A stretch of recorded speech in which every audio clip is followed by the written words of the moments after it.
What's up, YouTube? D Swervo back at it again with another reaction. Today we're going to be reacting to the top 10 greatest trash talkers in NBA history. Let's get this shit.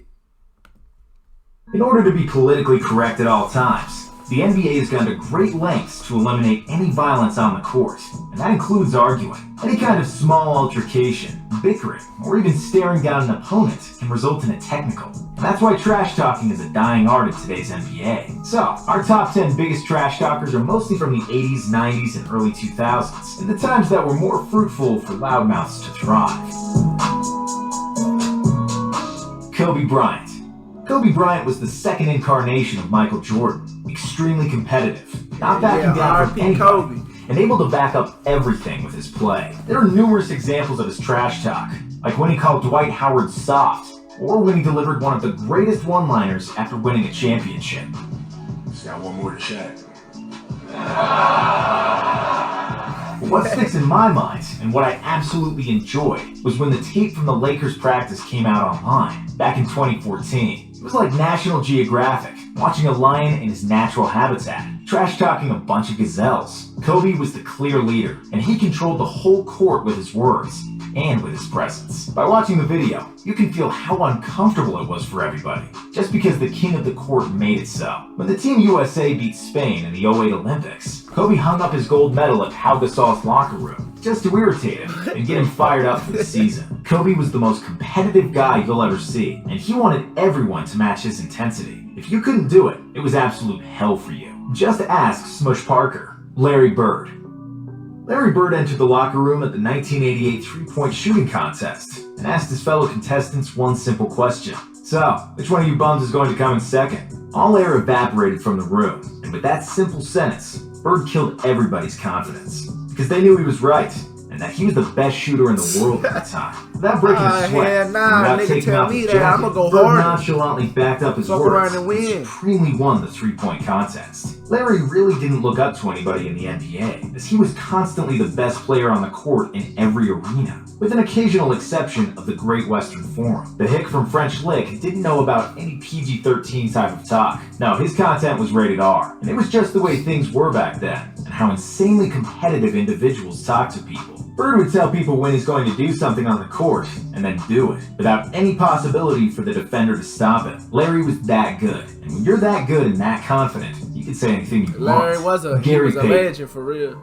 Gary Payton's name has become synonymous with trash talk, and the first association that comes to mind when someone says GP is the glove, Seattle, and trash talk. GP was a trash-talking great. His style was to kill you with volume, as he just didn't stop talking, and he had no boundaries. No subject was untouchable for GP. Nothing was off limits. I doubt that he even needed cardio, because he would burn so many calories just with his mouth. GP would trash talk to everybody, no matter who it was. That's just who he was as a person. Kevin Garnett told the story about his trash-talking excellence on All the Smoke podcast. He said Payton would bring the ball down to the court, trash talk whoever was guarding him, talk to the refs, and orchestrate the entire offense, all while dribbling the ball and playing basketball. Gary's mouth was on automatic, and it was like a 7-Eleven. It never shut down. It was impossible to ignore it completely, because the sheer quantity of the stuff he said was sure to strike a nerve with you at one point. If there's a Mount Rushmore of trash talking, Gary Payton's mouth must be on it. Sometimes you just need money fast. At H&R Block, you can get up to $3,500 today. It's money when you need it. With 0% interest and you motherfucking ass be annoying for real. Block has your back. Raid is a free-to-play action RPG for both PC and mobile. There are over 500 badass champions to collect and battle through dungeons and PvP. There we go. Garnett.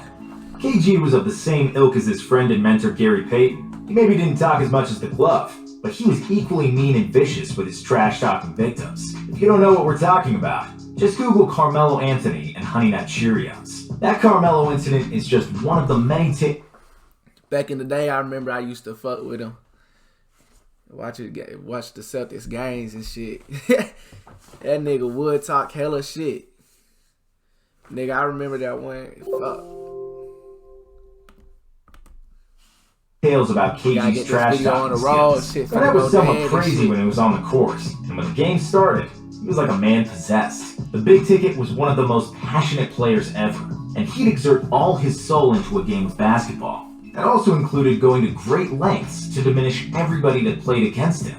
KG was a warrior, and if you were on his side in the battle, he would die for you.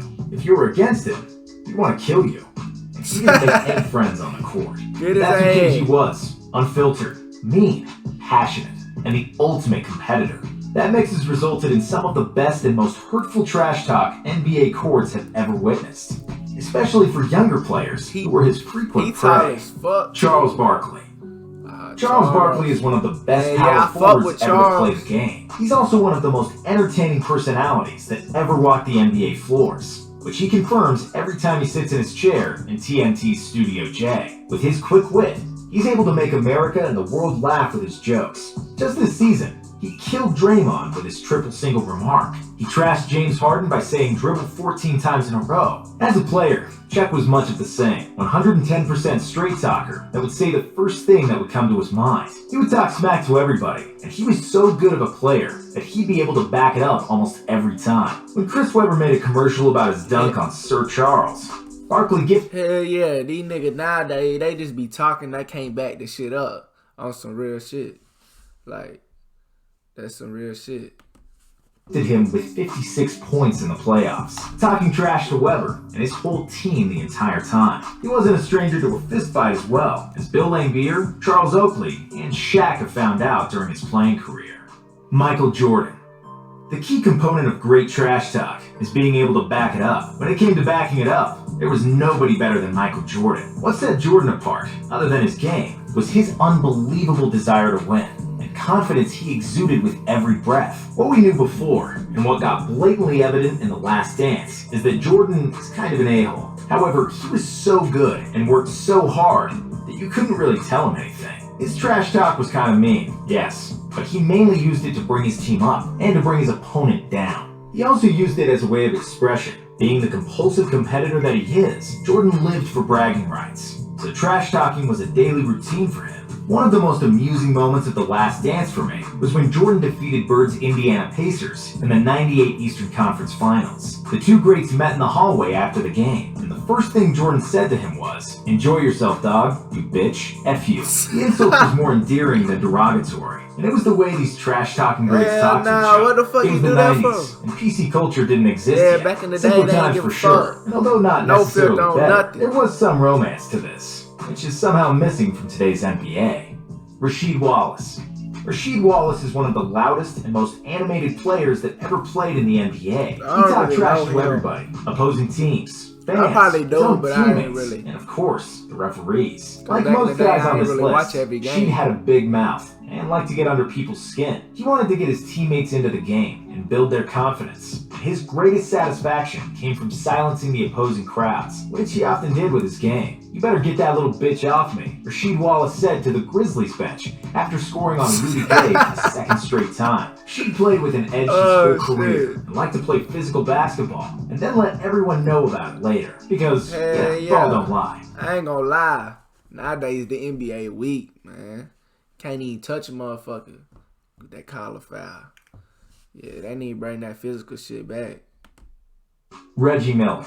Another great player from the 80s and 90s. Reggie Miller was the prime example of his era. Even though he wasn't as good as Michael Jordan, Miller had the mindset that he is, and that's why he was able to trash talk with the best of them. Miller played without fear and would get into fistfights and brawls on a regular. Even though he weighed less than 200 pounds, it didn't bother him to land a few punches in his day. But MJ certainly found out about. Even 25 years later, he's probably still hated in New York for the way he tortured them in the playoffs, and for the famous choking incident with Spike Lee. Shaquille O'Neal. Shaq is one of the biggest people on the planet. Very few people had the audacity.